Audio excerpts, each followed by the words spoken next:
இந்த வீடியோல என்ன பார்க்க போறோம் அப்படின்னா லாப்லாஸோட நெக்ஸ்ட் ப்ராப்ளம் தான் பார்க்க போறோம். L of e power minus ax equal to 1 divided by s plus e அப்படிங்கிற ரிசல்ட்டை ப்ரூவ் பண்ணணும்.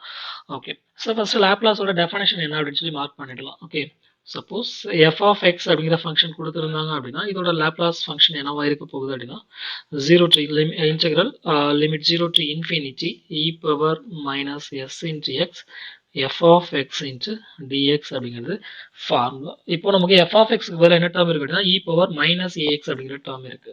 ஸோ இதோட சொல்யூஷன் என்ன அப்படின்னு சொல்லி பார்த்துக்கலாம்.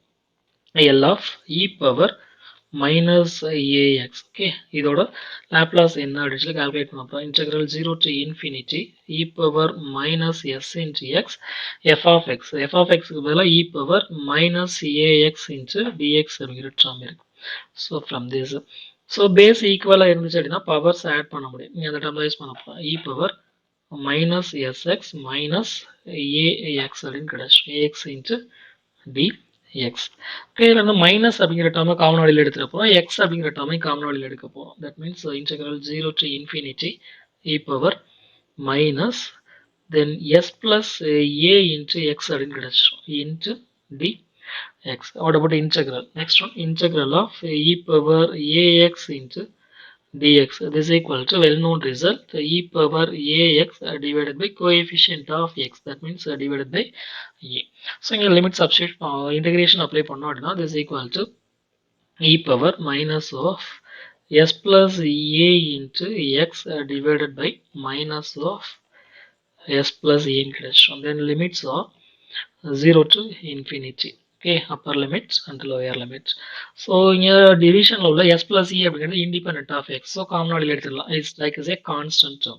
So minus 1 divided by s plus a into e power minus of s plus a into x. So limits are 0 to infinity. So minus 1 divided by s plus a into upper limit minus lower limit. X க்கு பதிலாக infinity apply பண்ணோம் அப்படின்னா just infinity தான் கிடைக்க போகுது. e power minus infinity minus x is equal to 0 means e power 0. So once again e power minus infinity the value 0 தான். Geometrical approach check பண்ணோம் அப்படின்னா this is geometrical approach of e power x. So x ஓட value increase ஆச்சு அப்படின்னா e power x ஓட value increase ஆகுது. Suppose x oda value decrease its approaches to minus infinity means it's also closer to 0. So e power minus infinity oda value 0 அப்படின்னு கிடைச்சிடும். Okay, this is equal to minus 1 divided by s plus a into 0 minus 1. So e power 0 oda value just 1 அப்படிங்கிற value கிடைச்சிடும்.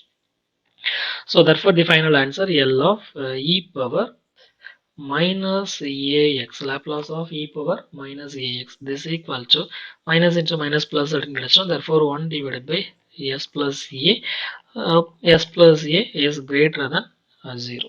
Thank you.